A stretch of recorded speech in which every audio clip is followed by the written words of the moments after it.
So, welcome back to the ISSR In Conversation series here on the ISSR YouTube channel. As usual, I'm Anthony Nairn.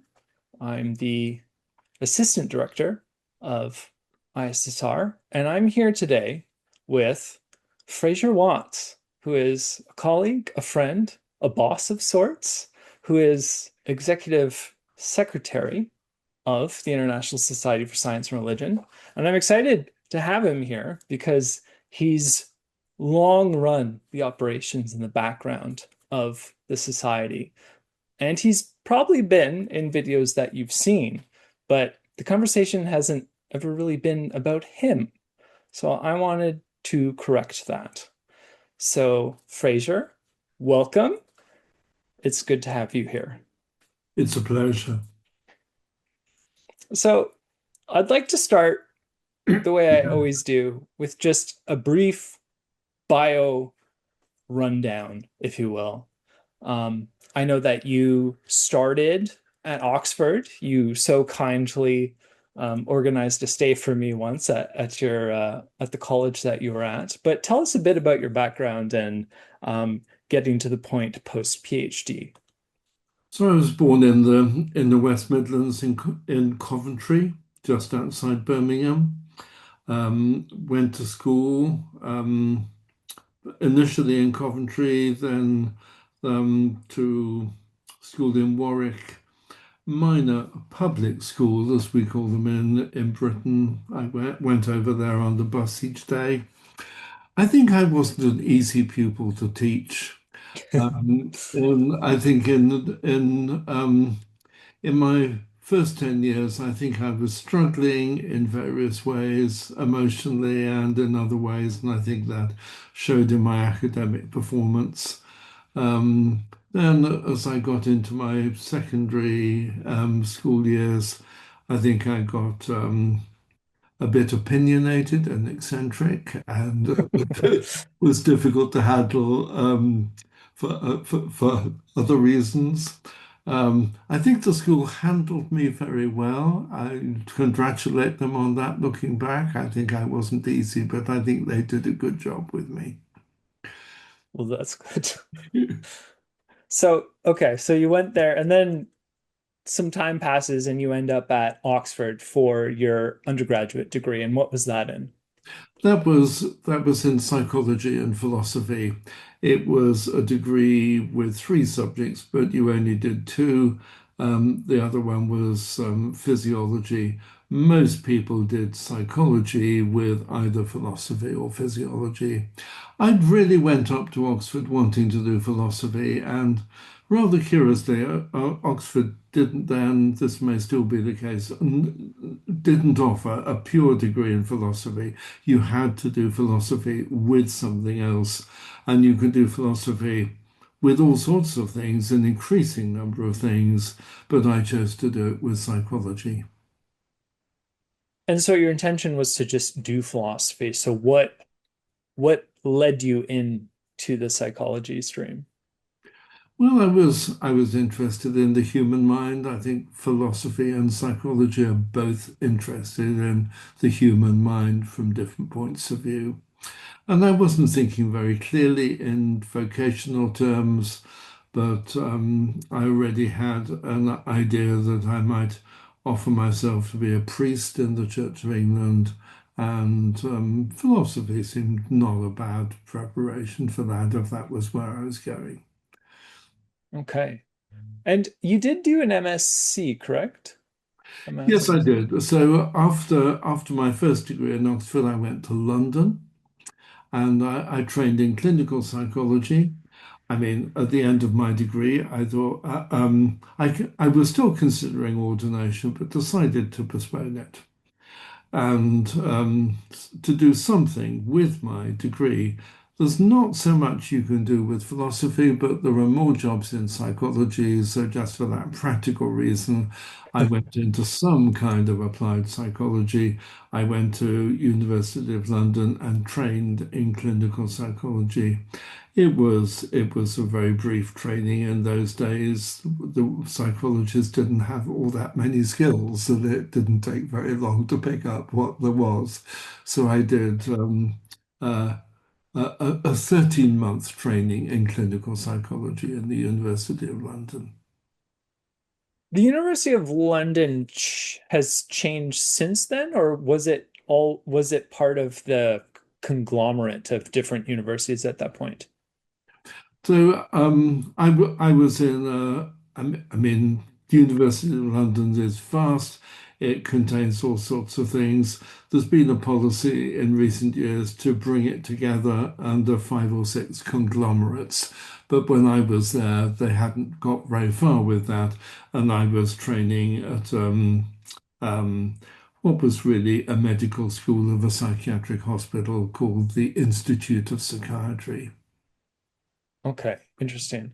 And so, okay, so you spent 14 months there, and when that was done, you came out of that with a PhD in clinical psychology.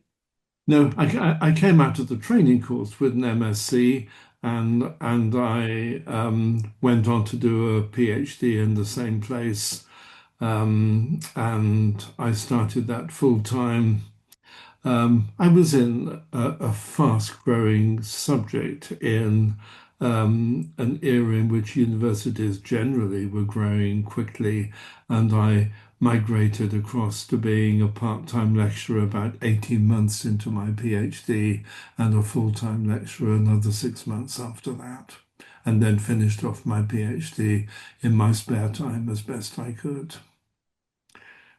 Okay, so you had the clinical training coming from your master's into your PhD. From your PhD, you were receiving the like pedagogical training and teaching. So you're kind of setting yourself up for an academic career pretty early on in your PhD career, in your PhD degree. So when you graduated with your PhD, where did you go then? So I stayed on as a lecturer. I mean, my PhD Okay. morphed into being a lecturer. So when Okay. the PhD was done, I just continued with my day job as a lecturer. It was a funny kind of lectureship. It was partly teaching, but I was also providing clinical services in the hospital, the Maudsley Hospital that the institute was attached to. Then after a few years of that, not so many years, the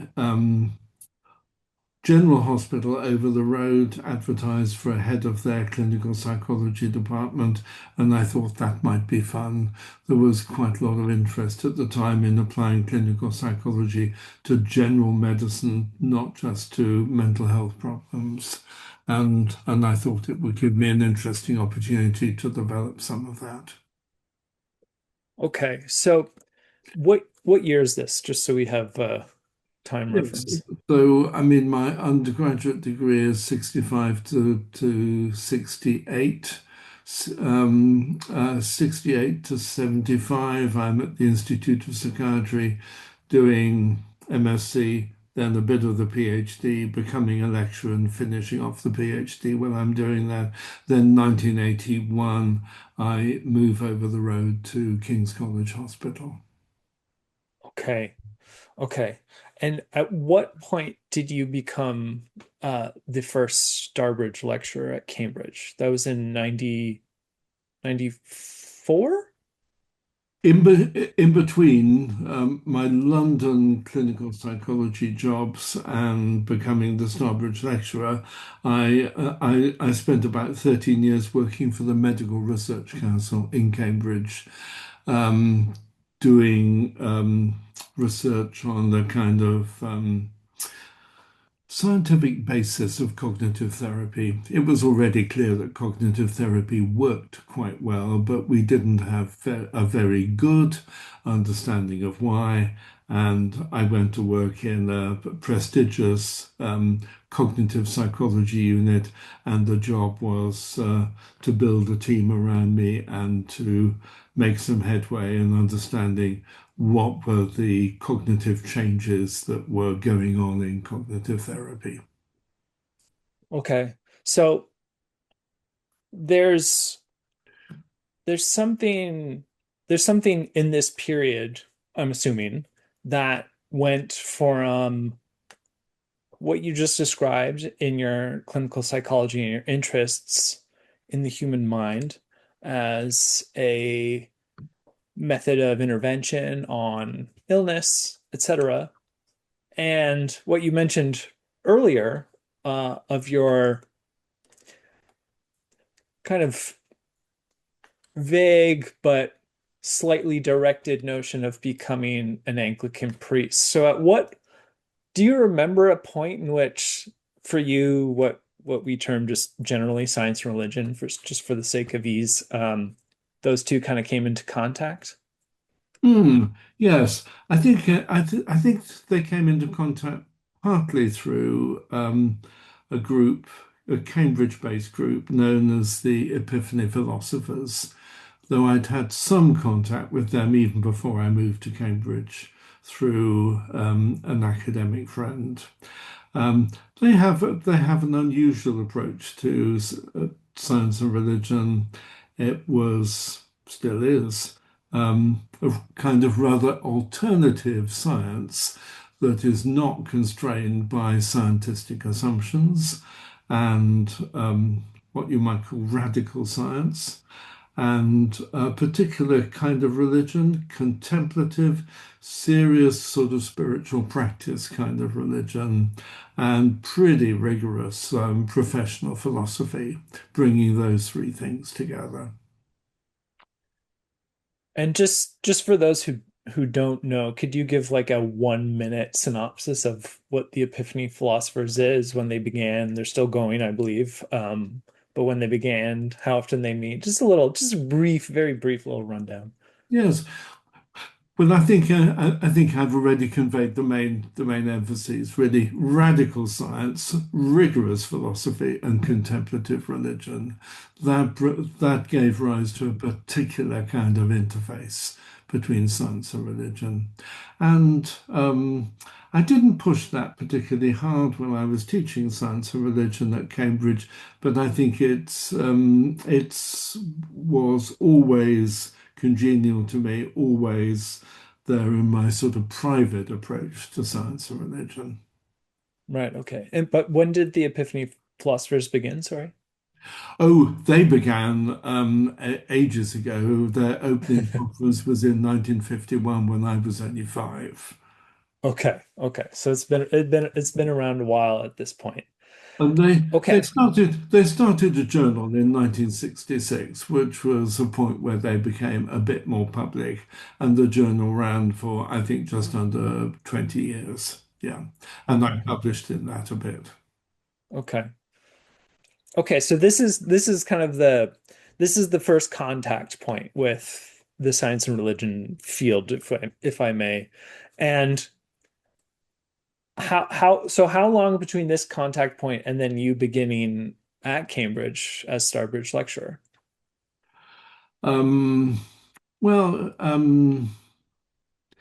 yes, probably about 10 years of sort of developing Okay. interest in science and religion, during which I published the first book in the field, The Psychology of Religious Knowing, um, with a friend and colleague, Mark Williams.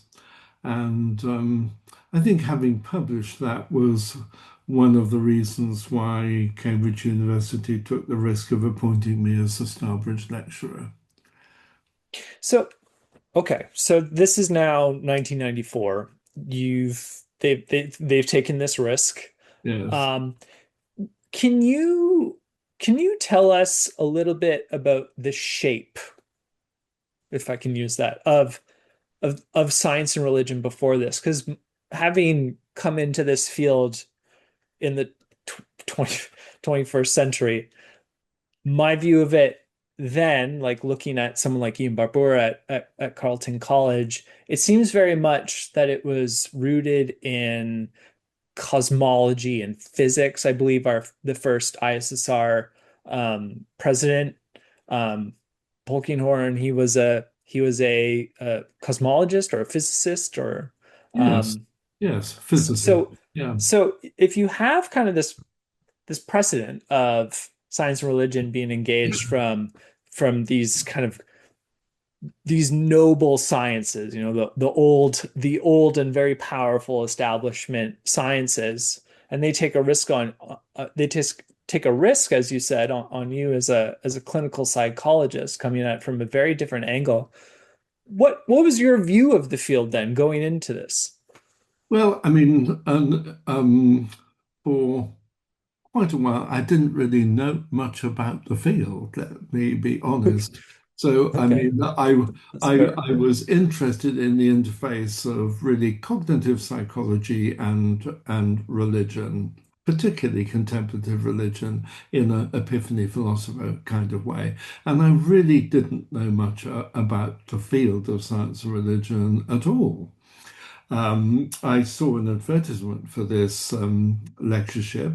By this stage, become an Anglican priest. I was looking for a job in which I could bring my religious and scientific interest together. I saw this advertisement at the last minute in a rather accidental way, and I thought, oh, I'll give it a shot. I'll put an application in. I didn't know much about the science and religion field. When I was shortlisted, I think I had about a fortnight to bone up on the field about science and religion, so I didn't sound completely ignorant at the interview, but I was skating on very thin ice when I was appointed to this post.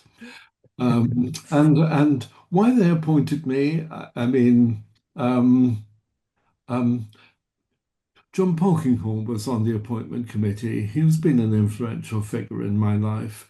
Um, he was determined that they should appoint a scientist of some kind. He thought otherwise the post just had no credibility, and I was the only scientist of any kind on the shortlist. I was up against a bunch of historians, I understand. And Okay. and John Polkinghorne was very much for appointing a scientist of some kind rather than a historian.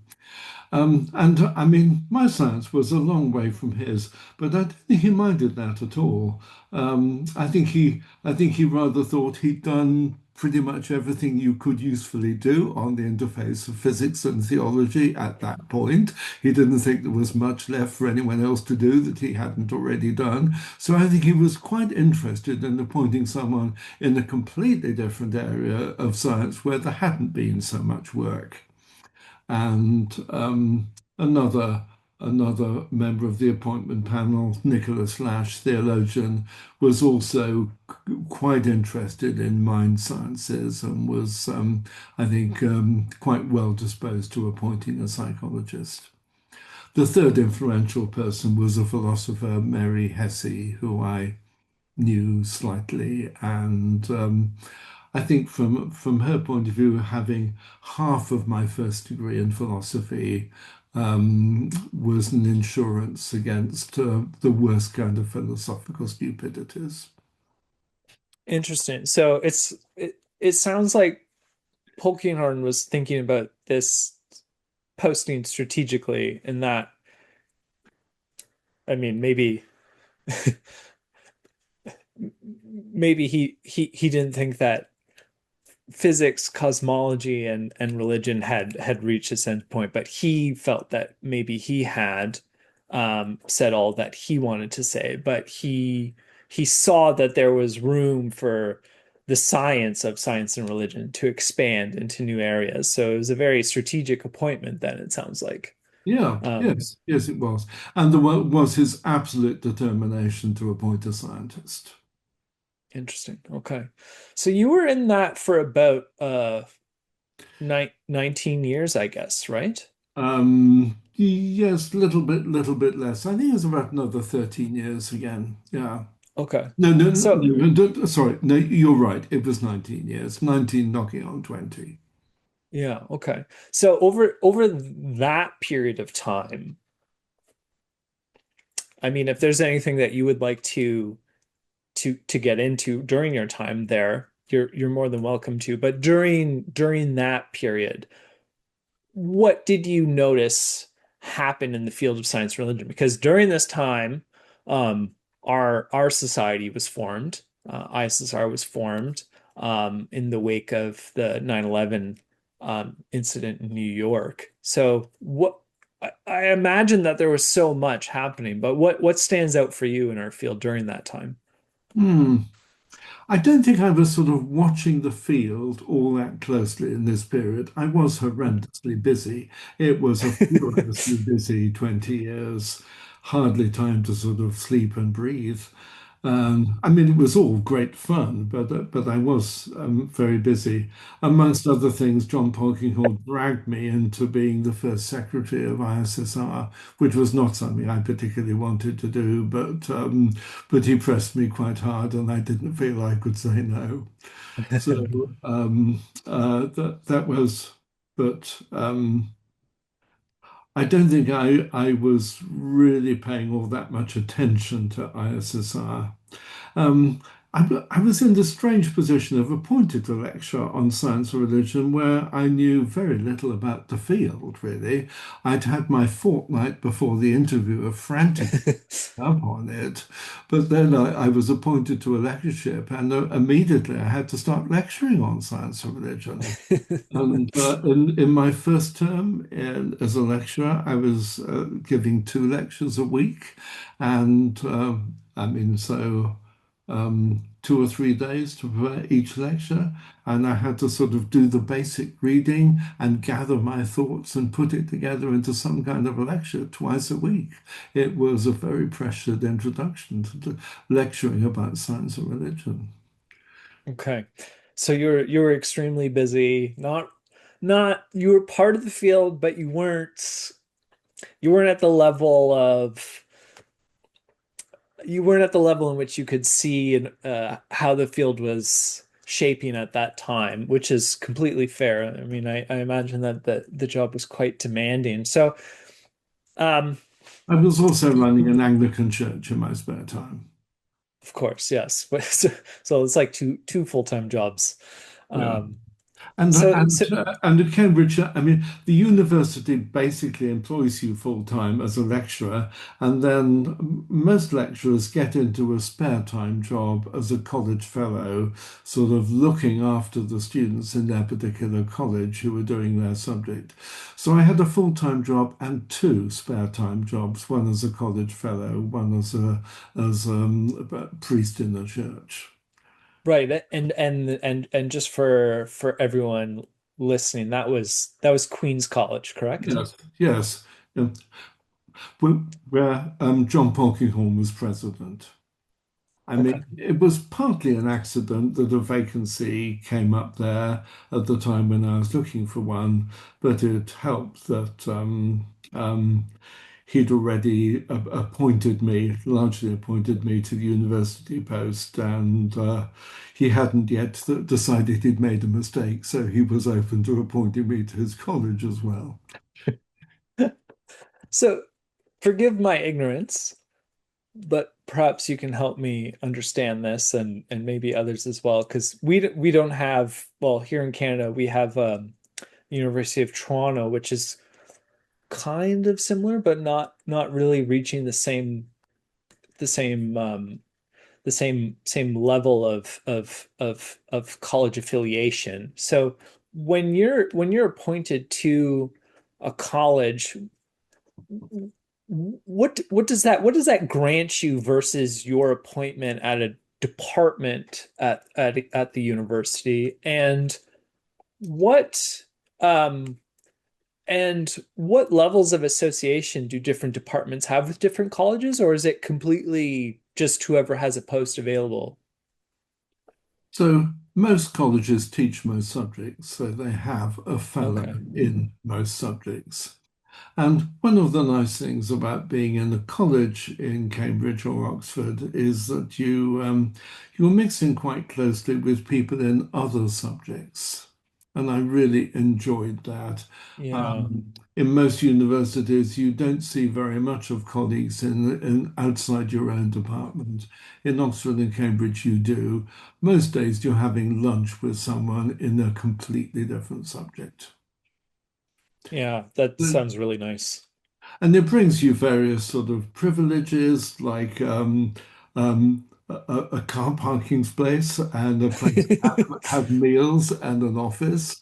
It comes with some administrative responsibilities and teaching responsibilities. And but on the whole, I felt that was a good deal. Yeah. Okay. Interesting. Yeah. And Interesting. I mean, one of the things I was learning at this stage was how to supervise a humanities PhD. I mean, I'd done a scientific PhD and I'd supervised quite a few of those, but a humanities PhD in which you don't sort of collect any data seemed to a very strange animal. And it took me a little while to sort of work out what a humanities PhD was or could be. And I remember having some useful conversations with um, colleagues in other disciplines in the college about that, particularly one historian, um, a historian of medieval economic history, which is quite a specialist field. And he said rather grandly over lunch, there are only two things you can do for a PhD, either something no one has done before or something someone's tried and got wrong. Okay. Yes. Well, as someone with a PhD in the humanities, I think I agree with that. I Yeah, it's a very different beast, I imagine. Yes, I'll leave it at that. We could get into that maybe later. So, okay. So your time at Cambridge was busy, fruitful, I'm sure. Sounds like it at least. I mean, And I was fairly successful in getting research grant income. Um, That partly came through John Polkinghorne again, who played a very helpful role in my career. He won the Templeton Prize, and that came with a whole lot of prize money, and also the guy running JTF at that time wanted to give him a large research grant. John Polkinghorne didn't really want a large research grant at that point in his life, and he suggested that he and I had the research grant jointly, which JTF went well, with. And then he took an interest in what I was doing with the research grant, but he really wanted to leave it to me to make good use of the considerable amount of grant money that came my way through that rather unusual route. interesting. Wow. Okay. So this was a very fortunate relationship. Yeah, yes, yeah. Okay. So I built up and was able to sort of hire and employ quite a large research group, working particularly in my area of science of religion. We called ourselves the Psychology and Religion Research Group. So quite a lot of my time and energy went into managing that. That was another significant job. Okay. And And I'm assuming that given these large grants and the amount of time you spent at Cambridge, you had a number of publications, including some books. Um, Reflecting back on those works, which ones stand out to you as probably having the greatest impact or being the most personally meaningful? Yes. I think my academic work improved quite a bit in my 20 years in Cambridge, and probably if I'd been less busy, it could have improved sooner. But I think I was doing better work in my last 5 years there than I had earlier on.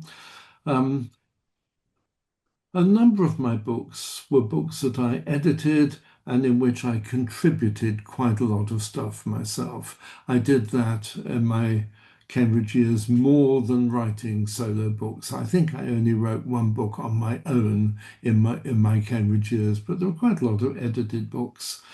There was and some of those were sort of on the way out, sort of almost finished when I completed my time in Cambridge and came to retirement.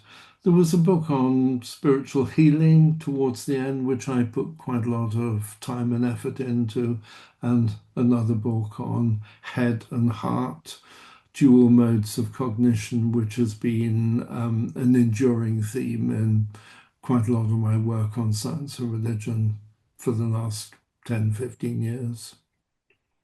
My first my first encounter with you, not in person, but in reading, was in the Cambridge Companion to Science and Religion. You have a chapter in there. I think that was edited by Peter Harrison, and you had a chapter in there, and I thought it was really interesting because you spent some time on spirituality in that chapter, and you spent a a number of articles and a number of your work you spent time on spirituality, and I'd like to get back to that a little bit later, but I just want to finish this bio. So you left Cambridge in like 2013, and at that point it was pretty shortly after that you joined ISSR, I believe, correct? No, I was already in ISSR. I was the founding secretary of ISSR in 2002. Oh, I thought that you as executive secretary was post. It was. So, I mean, executive secretary was a later term, but I was the founding secretary of ISSR in 2002. I mean, I didn't have Yes. time to do much. I tried to delegate most of what Yeah. needed to be done, but I've been involved in ISSR all the way through. But Yes. I do know you're a founding I do know you're a founding member, just to clear that. But you did mention earlier that you were so busy you weren't really yeah. active in the society so much. But I'm wondering when your Mm. activity in it became more akin to what it is now. So just before I retired from Cambridge, I had a brief period as president of ISSR, but only a brief period. Then I passed that baton on to Michael Rice, and shortly after that, I became executive secretary. And Michael and I had quite a long, fruitful collaboration. Um, um, in ISSR, and I like to think it was a period in which ISSR really came to life. Yeah, I well so my just to hog the time here for a moment. My first encounter with ISSR was when Michael Rice and yourself um, approved my paper to speak at Oxford. Oxford. That was for the Social Brain Project, I believe, at St. Anne's in 2017. And it seems like a very alive and prosperous society then. Yeah. So ISSR always had funding issues. I mean, just to divert on onto that for a moment, and as executive secretary, I've always seen it as my responsibility more than anyone else to try and sort of keep ISSR afloat financially. In the early years, JTF gave us large sums of money at the behest of Sir John, um, just for being ISSR and to get off the ground. But that money obviously didn't last forever. Then we had a conversation with JTF about our future, and the pitch at that time was that we could have more JTF money, but we had to compete for it with other people for particular projects. The first big project before my time was a library project that Pranab Das managed. He secured that grant. Right, But right. then after my retirement, when I became executive secretary, I managed to get from one or other Templeton Foundation a series of four reasonably large grants, which have kept ISSR going and which has enabled us to do some really interesting research.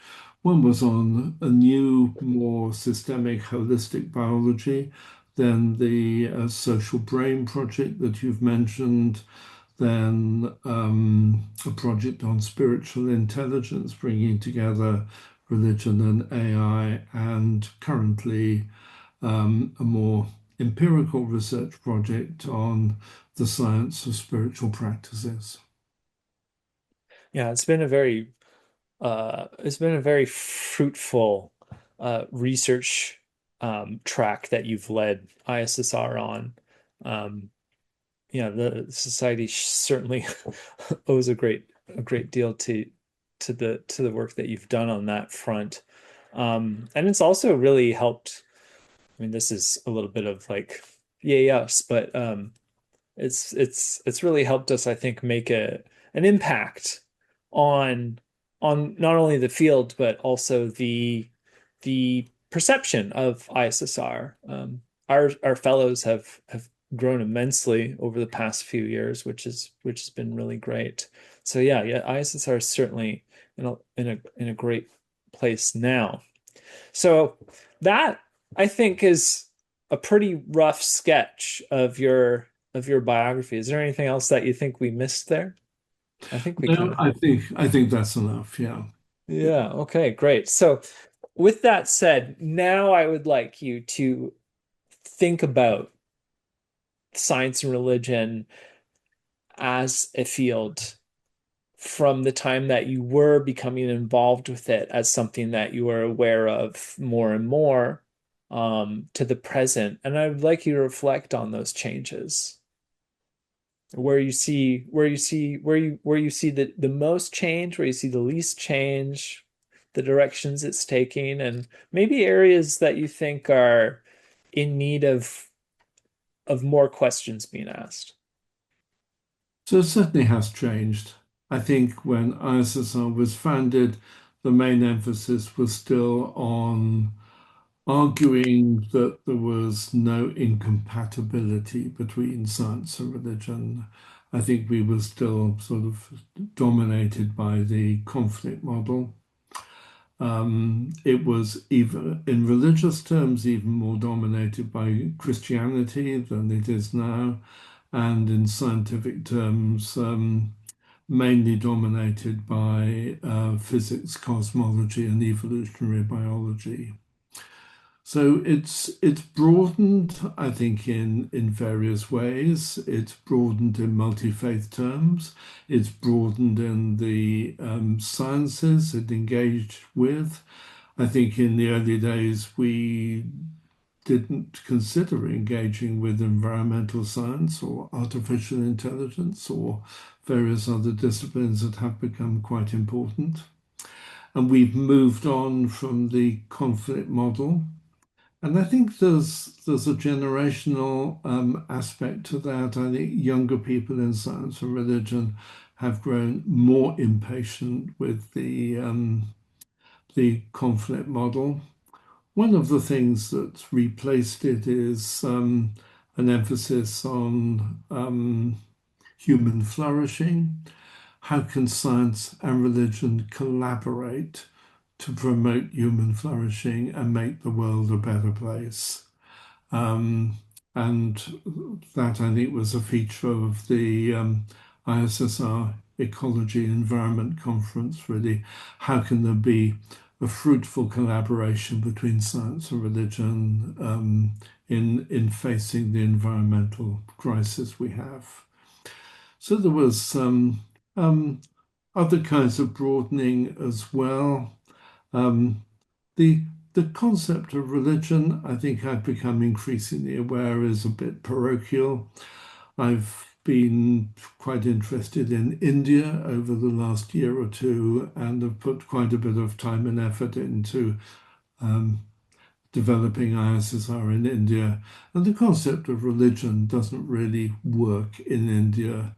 We need some alternative concept like ancient wisdom traditions or something like that.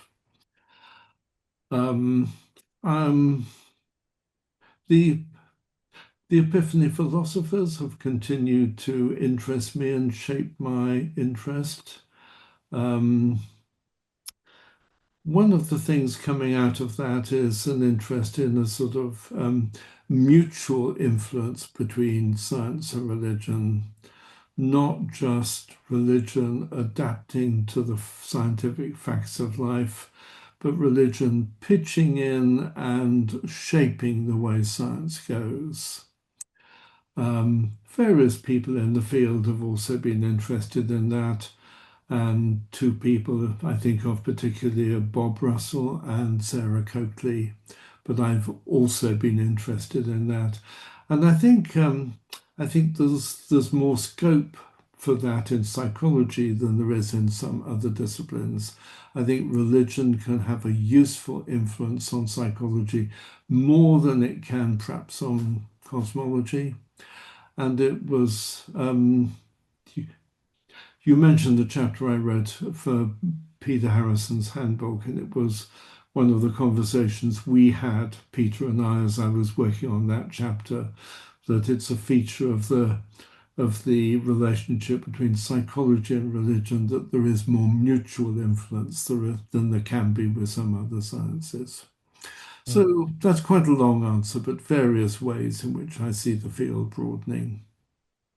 Yeah, great. And you're mentioning a younger generation of scholars in this field, and when I think of who's kind of leading the charge on that, I think of the International Research Network on Science and Belief in Society, which unfortunately ran out of funding recently. But that kind of what you said really kind of sums up what they were about, and in some ways are still about, though it's hard to do things without money. Um, the I guess one of the questions I have for you is related to what you said was how well Peter Harrison's books, Some New World, is I think kind of probes a little bit at that question of religion influencing science, within the respect of the two terms natural and supernatural. But I wonder what your view is as someone who has both been um, um, a long practicing scientist of the mind. There may be some philosophers of science who may have some problem with that, um, just because of the replication crisis and all those fun things. But let's put that aside. A scientist of the mind, and also a at one point a practicing, um, ordained priest in the Anglican Church in Cambridge. I'm wondering if your own experience of the conflict, thesis has come up, because it isn't something that doesn't exist. It does exist. Mm, mm. And it has some significant staying power. And I'm wondering if you could be a little self-reflective, and also maybe a little self-critical, and think about why that is, because I feel like someone like you probably has more purchase on this question um than others. Yes. I mean, there is a particular history of the Of course. conflict model, and it's a child of its time. It really comes from the latter part of the 19th century. And it's an interesting question, quite what it was about the latter part of the 19th century that gave rise to the conflict model. Um, For me, I mean, history of science and religion is not been a major preoccupation, but it is. But I think the late 19th century is, for me, much the most fascinating period. Exactly what was going on there, what was shifting, why things were shifting around. And when I was sort of doing my 101 science and religion course, and including a bit of history, the 19th century was always the one that interested me most. Um, but I don't want to get too deeply into that. Something's on my mind. I think I'd like to say. I think it bears roughly on this. Is that in part of the shift in science and religion, we've moved away from sort of clearing away the idea that there's conflict, showing that they're trying to show there isn't conflict, to trying to show that there can be a really fruitful, positive relationship between science and religion. That Mm. at least one of them, I would say both of them, are better for being in dialogue with the other than they would be on their own. And fleshing that out and providing good examples of sort of fruitful cross-fertilization seems to me the most fruitful way to tackle the conflict model. To shift from arguing against the negative or arguing for the positive. Yeah, sure. That's an interesting reframe. Rather than thinking about conflict as being destructive and having these negative outcomes, thinking about conflict as being constructive and having positive Yeah. outcomes. Yeah. Interesting. Yeah, that's it. That's actually a really good way to good way to put it. Um, Another question I have is is about spirituality, which I mentioned earlier. So and I think this relates to what you said earlier regarding like wisdom traditions. So I'm wondering, these are terms that don't really have much strength yet, but I do think that there's something to be said about this. So you were talking about India, and India is a great example. Like for example, like British colonialism is essentially one of the creators of religion as a categorization and statistical tool for for purposes of empire in India. Um, but so religion itself is problematic. And you mentioned these wisdom traditions, but spirituality too also has a place to play, but doesn't really have much strength, I think, in terms of discussions in science and religion, or as much as it should. So I was wondering if you could just roughly discuss how you view this term wisdom tradition and like is this the one that you're sold on? Like is this the term that you're trying to use and move with, or is there something else you're brewing? Because I know this is something that I've been thinking about is what is a more apt title? Like, should it be the International Society for Sciences and Religions and Spiritual Practices or something? Like, Yes. how do we bring that so it's tighter and more descriptive? Yeah. Um, I think religion is a more problematic term than science. I mean, science is a term with some problems, but religion is a very problematic term. And I take religion in the context of ISSR as a shorthand for um, religion and spirituality and wisdom traditions.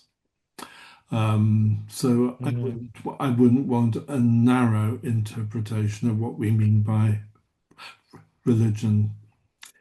I mean, the concept of religion itself has an interesting history, and in the way we use the term now, it's largely a product of um, developing secularization and atheism. I mean, it's only when people are starting to assert that they're not religious that religion takes on the kind of meaning that it has now. If you go back to much earlier generations, Aquinas or Calvin, it means something completely different. It's your kind of rule of life, your religion. There's no contrast between religion and non-religion of the kind we have now. It's a very complicated term. Yeah, absolutely. And it's very loaded. Yeah. Uh, So, yeah. So a very complicated term that we probably can't get to any kind of conclusion on in a short discussion, but definitely something to keep working on, I think. Um, a personal question regarding science and religion for you. How has your own your own scientific background and your own theological and priestly background, how have these two shaped your thinking? How have these two motivated your stance towards not only the fields but the world more generally? I mean, they have both been very influential. I mean, I'm deeply rooted in spirituality and my own Christian faith tradition. Um, I've also been some kind of scientist for a long time now, really since my Oxford undergraduate days, 1965. So I've got a long and deep investment in both. Increasingly, my understanding of the issue issues that arise in bringing them together arise from cognitive psychology. As I've mentioned already, I've been increasingly interested in dual cognition models in psychology. And I think science is using one mode of cognition, and religion, spirituality, wisdom traditions are using predominantly another mode of cognition. So it's not just that there's a discrepancy over content, there's a completely different way of thinking. And um, people talk about dual modes of cognition in different terminology, but Ian McGilchrist's terminology of left brain, right brain is one way of talking about this. Head and heart is another. And I think McGilchrist's terminology has quite good traction in whatever view people have about the neurological basis of those two modes of cognition. Yeah, obviously one very quick and one very quick and rapid critique of that dual hemisphere cognition is that people have looked at the brain and they see that kind of various areas are lighting up during certain tasks. Right. But my understanding is that he's not actually talking about hemispheres in that way. This is more of an analogy or a metaphor um, for cognitions that operate on different levels, not an actual cognitive neurofiring map, right?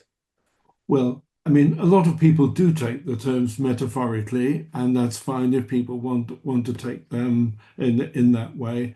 But actually, if you come to the scientific evidence, you've got two main bodies of evidence. One looking at the effects of brain damage in people who've had serious damage to one hemisphere or the other. And it seems to me fairly clear and beyond dispute that it makes a big difference which hemisphere you've got damage to. And Okay. Ian McGilchrist sets out that evidence at great length in chapter 2 of The Master and His Emissary, and I think that's basically sound. If you use a scanning methodology, give people tasks and see which areas of the brain are lighting up, you get a more complex, subtle picture, but maybe that's asking a different question. Okay, interesting. As kind of like a final question, what has the field of science and religion given to you that you would wish to depart on to someone else? I suppose the main thing is just that both are important. They've been important in my life, and I think it's right for them both to be important. So that's really the most important thing, to keep them both in play. I think not to narrow down and to rely on just one or the other. Um, and as I've said, I think they use different modes of cognition.